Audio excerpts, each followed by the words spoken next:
Hello guys. So நேற்று big பாஸில் வந்து சண்டை நடந்துச்சு. அது வந்து ஃபஸ்ட்டே தெரிஞ்சிச்சு அப்படின்னா ப்ரொமோவில் வந்து போட்டுட்டாங்க. இந்த மாதிரி பெரிய சண்டை நடக்குதுன்னு தெரியும். சௌந்தர்யம், ராணு, ஆன்ஷிதாலாம் கத்தினதாங்க தெரிய வந்துச்சு. எனக்கு என்னன்னா, இந்த சண்டை எப்படி தொடங்குச்சு, எப்படி ஸ்டார்ட் ஆச்சுன்னு தெரிஞ்சுக்கணும்னு ரொம்ப ஆசையாக இருந்தது. சரி, நேற்று பிக் பாஸ் பார்த்தோம் அப்படின்னா சண்டை ஸ்டார்ட் ஆகுது. ரொம்ப ஒரு என்ன சொல்கிறது, ஒரு உப்பு உப்பு சப்பு இல்லாத விஷயத்துக்கு சண்டை ஸ்டார்ட் ஆச்சு. அதுவும் அவ்வளோ பெரிய அப்படியே மாநாடுல எப்படி சண்டை போட்டால் எப்படி இருக்கும் அந்த மாதிரிங்க. ஆனால் பார்க்கறதுக்கு ரொம்ப ஜாலியாக இருந்துச்சுன்னு வச்சுக்கோங்க. என்னென்னா ஒன்றுமே இல்லை, மழை நல்லா ஹெவி ரெயின் பெய்யுது, ஓகேங்களா. அப்போது லேபர்ஸ் ஒரு பக்கம் இருக்காங்க, மேனேஜர்ஸ் ஒரு பக்கம் இருக்காங்க. ஸோ மேனேஜர்ஸ் என்ன இப்போ அன்ஷிதா, லேபர்ஸ் எல்லாம் அந்த அவங்க இதுக்குள்ளே இருக்காங்க. அன்ஷிதா மட்டும் கொடையை பிடிச்சின்னு நின்று மழையை ரசிச்சுருந்துருக்காங்க, ஓகேங்களா. மேனேஜர்ஸ்லாம் என்ன சொல்கிறாங்கன்னா, அன்ஷிதா எல்லாரும் வந்து அதுக்குள்ளே தானே இருக்காங்க, அந்த விடுதியா அதுக்குள்ளே தானே இருக்காங்க, நீங்கள் அதுக்குள்ளே போங்கன்னு சொல்லும்போது அன்ஷிதா இல்லை முடியாது, இது ஏன் இஷ்டம் அப்படி இப்படின்னு பேசியிருந்தாங்க. மேனேஜர்ஸ் எல்லாருமே சாஃப்டாக தான், இல்லை நீங்கள் போங்க, நாங்கள் சொன்னால் நீங்கள் கேட்கணும்ல, நீங்கள் போங்க அப்படின்னு தான் பேசியிருந்தாங்க.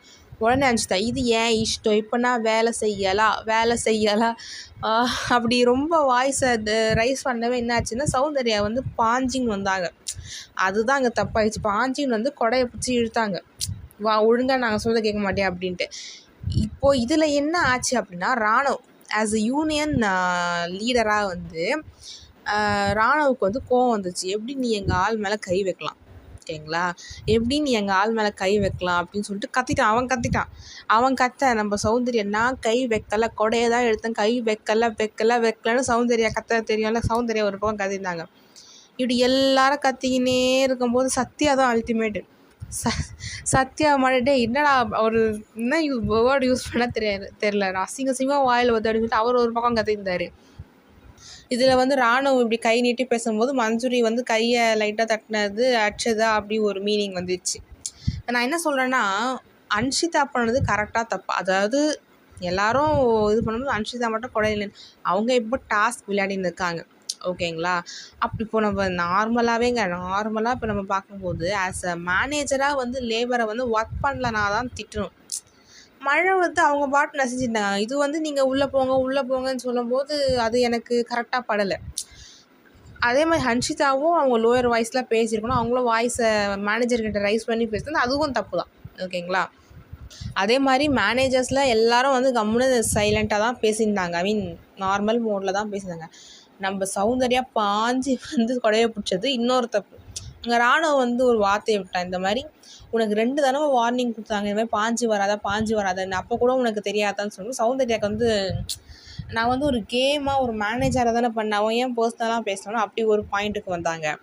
ஸோ இதெல்லாம் ஃபுல்லாக நடந்துருந்தது.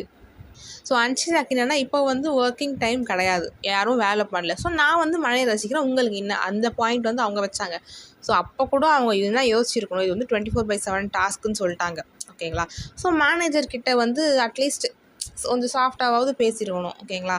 அதுவும் இல்லை, அவங்களும் இல்லை, இது ஏன் இஷ்டம் அப்படின்னு சொல்லவே நம்ம சௌந்தர்யா வந்து பாஞ்சு வந்து கொடையை பிடிச்சாங்க. அது வந்து இதுவாயிடுச்சு. ஸோ என்னை பொறுத்த வரைக்கும் 2 பேருமே சாஃப்டாக ஹேண்டில் பண்ணியிருக்கணும், ரஃப் மோடுக்கு போயிட்டாங்க, அது தப்பு தான். ஸோ எனக்கு தெரிஞ்சு இதில் 2 மேனேஜர் அண்ட் லேபர் 2 பேர் மேலேயும் தப்பு இருக்க தான் செய்யுது. அதே மாதிரி இந்த லேபர் வெர்சஸ் மேனேஜர் டாஸ்கில் வந்து ராணவ், ரயான், அந்த வைல்ட் கார்டு கண்டஸ்டன்ட் பாருங்களேன், அவங்களாம் கொஞ்சம் நல்லா கொஞ்சம் மேலே தெரியுறாங்க. இந்த பர்டிகுலர் கேமில் சொல்கிறேன்.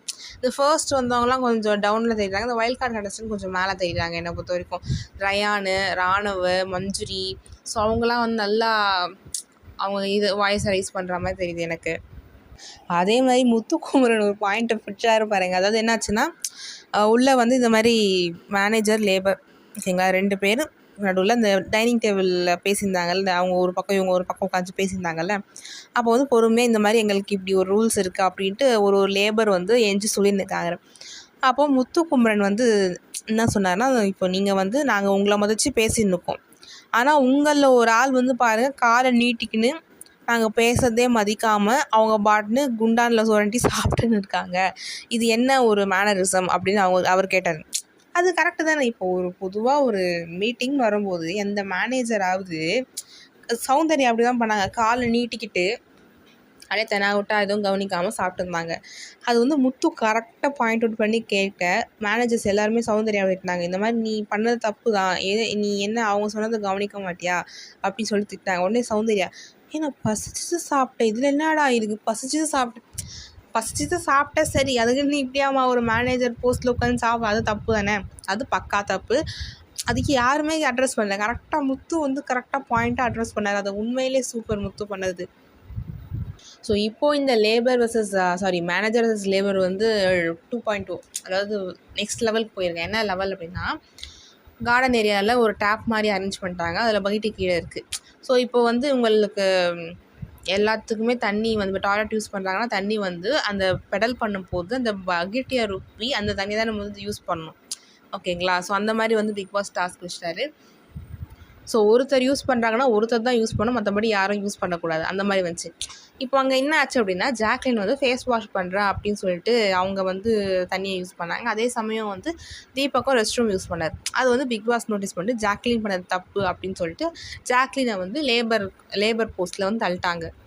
ஓகேங்களா? இப்போ அவங்க வந்து பெடல் பண்ணிகிட்டு இருக்காங்க. அந்த மாதிரி இப்போ ஒரு டாஸ்க் போயிருக்கு. இதில் இன்னொன்று என்னென்னா, லேபர் வெர்சஸ் மேனேஜர் டாஸ்க் வந்து முடிஞ்சிடுச்சு அப்படின்னு சொன்னால் அவங்களுக்கு நிம்மதியாக இருந்துச்சோ இல்லையோ, நமக்கு நிம்மதியாக இருந்தது. ஓப்பாடா இந்த டாஸ்க் முடிஞ்சுது, ஓகே அப்படின்னு இருந்துச்சு. ஸோ இன்றைக்கி வந்து who is the best performer, who is the worst performer அப்படின்ற தேர்வுக்கு வருவாங்க. அப்படி தானே அத்தனை எல்லா ஃப்ரைடே நடக்கும் அப்படின்னு பண்ணுவாங்க. அப்புறம் நாளைக்கு நம்ம தலைவர் விஜய் சேதுபதி வருவார், பார்ப்போம். அதே மாதிரி இந்த டாஸ்கில் கேப்டன் அப்படின்ற அவரோட கெத்தை எங்கேயுமே அவர் காட்டலையோ அப்படின்னு எனக்கு தோணுச்சு. கேப்டன் அன்றைக்கே தெரியல இந்த டாஸ்கில், இந்த வீக் ஃபுல்லாக கேப்டன் கண்ணுக்கே தெரியல. கேப்டன் எதுவும் சால்வ் பண்ண மாதிரி, எதுவும் சால்வ் பண்ணி வச்ச மாதிரி தெரில. ஸோ கேப்டனோட ஒர்க் இங்கே என்னவா இருக்குது அப்படின்றது ஒரு கொஷின் மார்க் தான். அது கண்டிப்பாக விஜய் சேதுபதி வந்து அட்ரஸ் பண்ணுவாருன்னு தான் நினைக்கிறேன்.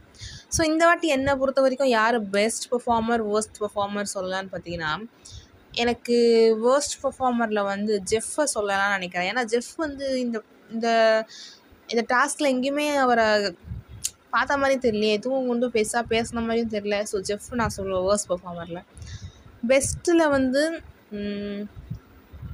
நான் முத்துக்குமரனை சொல்லலாம்னு இருக்கேன். ஏன்னா முத்துக்குமரன் வந்து மேனேஜராக இருக்கும் போதும் ஆஸ் எ மேனேஜராக என்ன பண்ணணுமோ அதை பண்ணார். லேபராக இருக்கும்போது ஆஸ் எ லேபராக அவர் என்ன பண்ணணுமோ அது பண்ணாருன்னு நினைக்கிறேன். முத்துக்குமரன், ராணுவ கூட சொல்லலாம். ஏன்னா ராணுவ இந்த டாஸ்கில் நல்லா பேசினார், பாயிண்ட்டாக எடுத்து வச்சார். ஸோ ராணுவ, முத்துக்குமரன் என்னை பொறுத்த வரைக்கும் தோணுது. ஓகே கைஸ், உங்கள் கருத்துக்களை கமெண்ட் செக்ஷனில் ஷேர் பண்ணுங்கள். யார் பெஸ்ட் யார் வர்ஸ்ட் நீங்களும் சொல்லுங்கள், பார்ப்போம். நீங்கள் பார்த்தா செஞ்சிடும். Let's see. உங்கள் கருத்துக்களை கமெண்ட் செக்ஷனில் ஷேர் பண்ணுங்கள்.